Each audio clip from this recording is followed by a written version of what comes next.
Hey up troops, it's A Littleton here again with another video, and it's time to start covering the new operator. Oh, it's just gone really cold. Oh, what was that? It's time to start covering the new operator, Tubarao and his Zoto canister. So in this video, I'm going to go through all the footage and tests that I used when I was given early access to the test server from Ubisoft. Thank you, Ubisoft, for that, by the way. Big shout out for them to getting early access to try and make this video just in time for as the season reveal is finished. So thank you for giving us access there. Now, just bear in mind, this video it's as I was testing as well. So it's not, you know, when you played Thermite for ages, you can make a Thermite video because you know all about Thermite.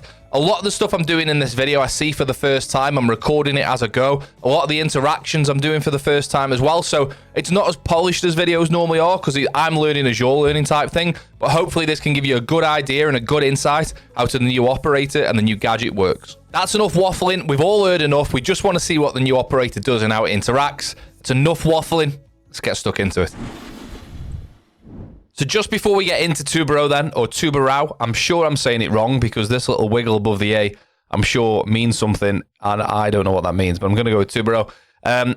Firstly, the appearance of the carriage I think looks great. Like you can see, it's like a sort of scuba / diving theme. I think it looks great. Going into the loadout, he's got the MPX like Valkyrie and Warden, and also the AR-15 like Maverick's DMR. A really interesting weapon choice there with another DMR on defense. And yes, you can have a 1.5 on there. On the MPX, it's just a 1X. Secondary, we've got the P226 and then a C4 and a proximity alarm. The C4 is a really interesting secondary because his gadget works really well with C4. And obviously, we'll get into this shortly. But this is a really interesting interaction between his gadgets. So yeah, MPX, AR-15, P226, C4, and prox mines. Welcome to Lair, although not for this video, that's for the next video when we'll run through the map. Welcome to Tubarao. So Tubarao's the new operator and he has access to this, the Zoto canister, which is essentially a big canister of frost / ice, kind of snow, kind of just cold stuff, right? And I'm going to just run through very briefly what this canister does, and then we'll get into how it interacts with all the different operators. So first things first, throw it on the floor and it'll explode on impact. What will then happen is give out an area of effect of frost. As you can see, it's 3 meters from the middle to the end. So it's 6 meters across and it's in a circle shape.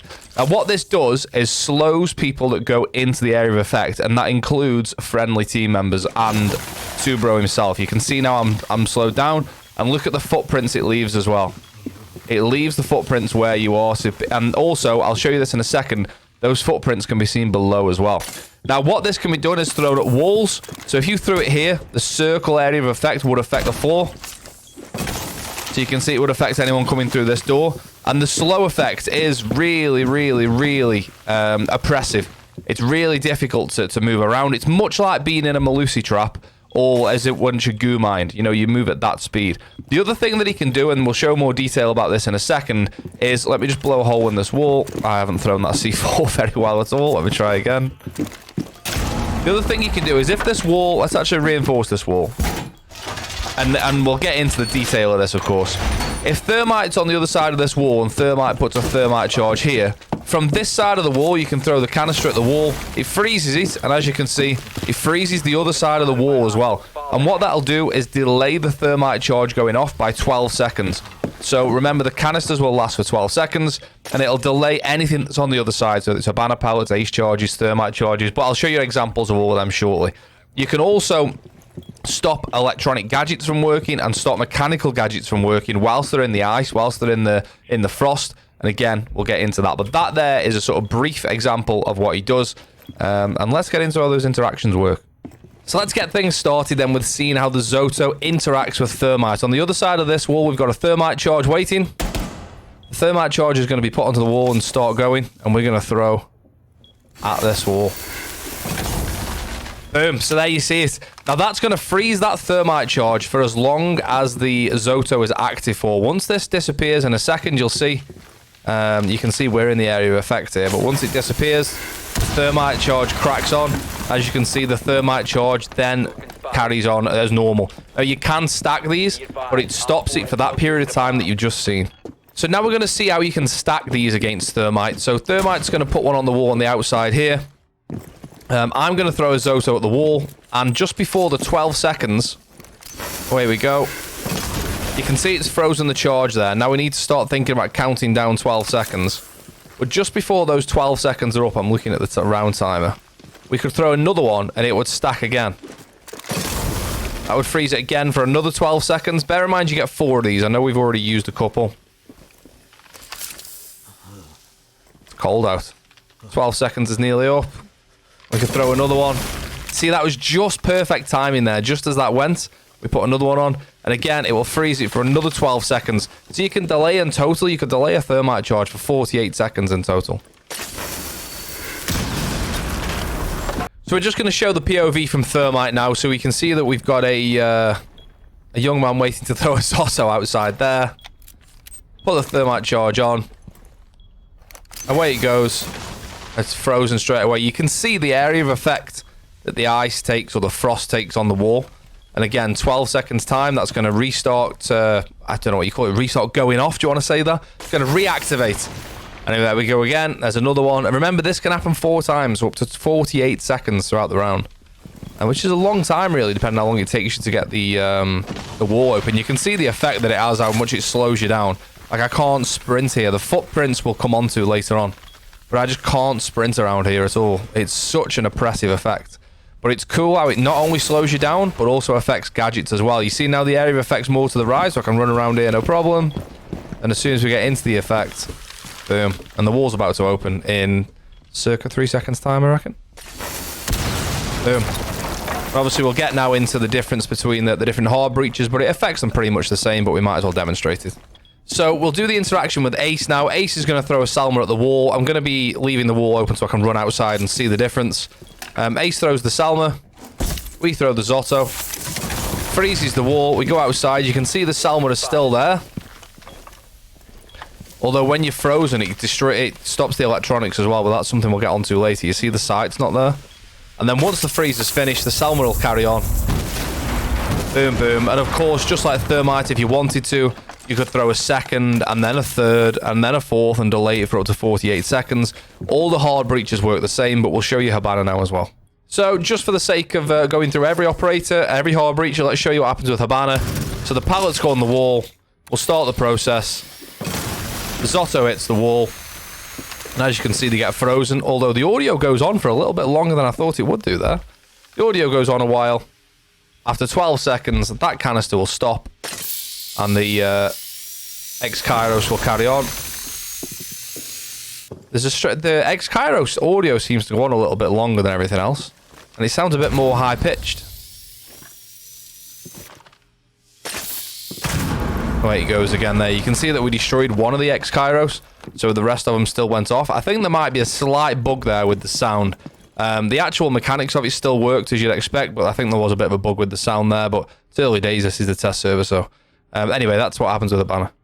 Of course, don't forget everyone's favourite counter hard breacher, Mav. And good news, Mav is unaffected by Tubarao's Mav torch. He can still, whilst the wall's frozen, we can still Mav through. We can still make the patterns we want to make, regardless of how frozen the wall is. It doesn't stop the Mav torch, which is good, because I really like the fact that Mav is still invulnerable to this. I really like that Mav takes a lot of skill. It's a lot of risk involved as well, making holes in walls. And I really like that the fact that Mav isn't countered by this. Otherwise, I think it would probably be too strong. But yeah, Mav unaffected by it. So now we're on to the interaction with Ram. And this one is probably the most interesting one outside of Hard Breach, because it completely stops the boogie, but you can also then get the footprints below as well as normal. So if the boogie goes as above here, and we throw the frost at it, you can see it stops the boogie, but now we can see the footprints through the floor. That's the crazy thing about Tuba, right? We can see the footprints through the floor, so we know there's someone above us. We know where to throw that C4 there, the footprints. Freeze it again. That's where Ram is right now.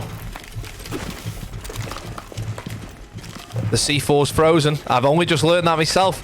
You can't deploy the C4 in the freeze. You've got to throw it outside the freeze. That's interesting. You can't throw the C4 whilst it's frozen. I just learned that as well. I thought you'd be able to throw that because it's his own gadget. You can't. So it obviously freezes friendly gadgets as well there. That's interesting.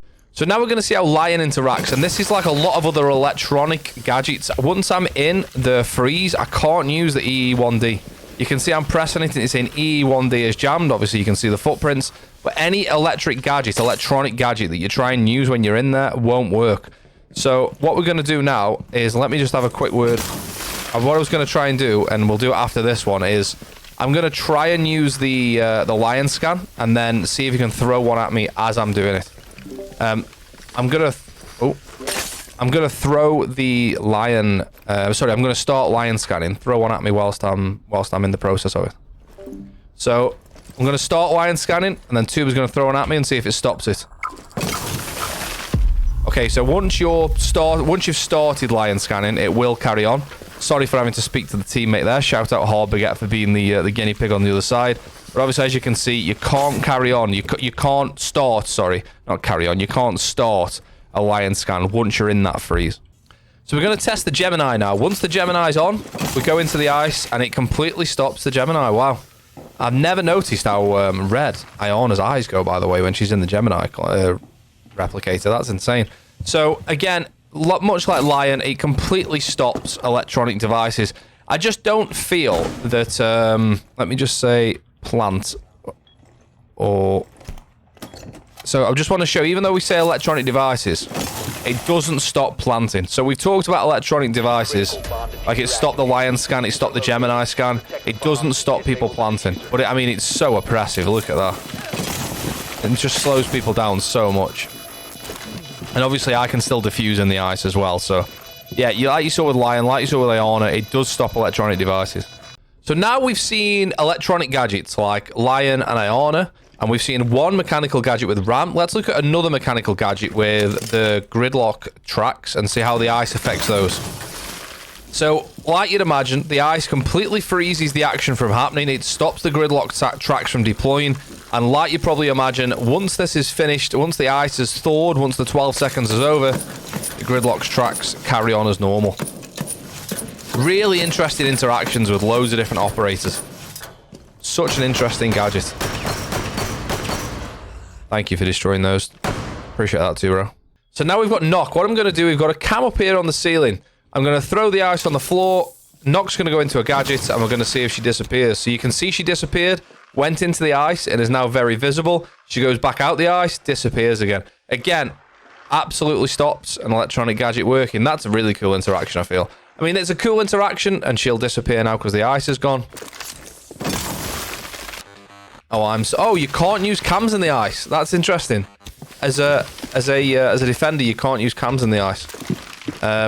So yeah, out the ice, disappears, goes back in the ice, and should reappear again. An interesting interaction, although one I don't think you're probably going to see all that often in game, but interesting nonetheless that it's been put in. This one is a complete test. We're going to see if the Zoto can put out Capitao's fire. It does not put out the fire. We've never tested that before. We thought we'd try it this time. I think Capitao might be about to perish. Unlucky, mate. GN. I was going to try and teabag him. So yeah, it doesn't put out the fire. That would have been a cool interaction, I feel. But yeah, it doesn't put that out. Interesting interaction with air jabs as well. It's an electronic device, of course. We fire an air jab at the top of the window to stop the run out.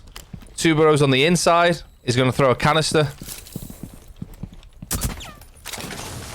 Stops the air jab from going off. He can jump out free of charge. Absolutely unaffected by the air jab. Don't forget, once that effect ends, 12 seconds later, the air jab will then work, of course. So much like we've just seen with the air jab, the same thing will happen with the Claymore. There's a Claymore on the outside of this window. We're going to freeze the Claymore. You can see we got the +5 points. In we pop. And the Claymore is frozen. Did you also see the ash charge that's frozen as well? Obviously, after the ice has melted, it'll go back active again. And the ash charge then went off as well. So if we put another Claymore down, perfect. Ash is reading my mind. And I need to move away quickly. Nearly went off on me then. And we throw the ice at it. I can walk freely past the Claymore and back inside. And if Ash fires another ash charge, absolutely brilliant. Once the ice melts, that ash charge will go off. Bang, there we go. I can't believe that Hard Baguette read my mind with what we wanted to do there. And I can't believe he just sniped me at the end of that test. I'm fuming. So just one thing I haven't been able to demonstrate with you, because I could only get me and another person on the test server to test the things, are what happens with friendly gadgets when Tubarao interacts with those. So let's just say there was a couple of Capcan traps on this door. If we froze the floor here, any friendly gadget in that area would also be frozen. So let's just say there's a couple of Capcan traps here. Those Capcan traps will be disabled for the duration that the freeze is active. So for the 12 seconds that this is on, those Capcan traps wouldn't work. And it's the same for goo mines. It's the same for frost mats even. Frost mats get frozen. But any friendly gadget that is in the range of that Zoto canister will also get disabled for that period of time. So you could use it to your advantage, I guess, where a person walks through a door and you can like throw that down. An enemy walks through and doesn't get Capcan trapped, and then when this goes, another enemy walks through and does get Capcan trapped. It's an interaction that's probably not really ever going to happen, but that is the way it works. So you just got to remember that if you're trying to slow someone coming through this door and there's, say, a Fenrir FNAT above the door, you don't want to be throwing it above the door because you can disable the Fenrir as well. You probably want to be throwing it like there. So when he comes through the door, the FNAT goes off, and then when he pushes through the FNAT, he's then slowed by the freeze. It's probably the way you want to think about it, but yeah, it does also affect friendly gadgets as well. So there we have it, the new operator Tubarao and the Zoto canister. How does Tubarao fit into the current meta, into the current operator pool? I think he is a jack of all trades almost. You can play him as Hard Breach Denial for a certain period of time. You can team it up with Bandit as well on Hard Breach Denial, and Cade, of course. You could use it as a slow on doorways, so you could defend a certain anchor position and stop attackers pushing that area. You could go and roam with him and use the canisters to stop being pushed out of the roam, like to keep attackers away from pushing you out of position you want to roam in. I think he's a bit of a jack of all trades, and I'm looking forward to playing him. There's a lot of other changes coming for the new season, and don't worry, we'll be covering those as well. I'm going to try and release a video as often as I can for every major change that's happened this season, so stick around. Subscribe. I never say that in these videos. Press subscribe. Do that. You definitely should. Anyway, if you've watched the video for 10 seconds, for 10 minutes, or if you've watched it 10 times, you're the GOATs. Thank you very much for getting involved with the channel. It's nothing if nobody watches the video, so that's down to you guys. So thank you for getting involved. I mean that. I can't really express at the end of a video how grateful I am that people decide to watch the absolute that I put out on the internet. So thank you very much for getting involved. Other than that, I'll see you next time. Look forward to the new operator. Cheers.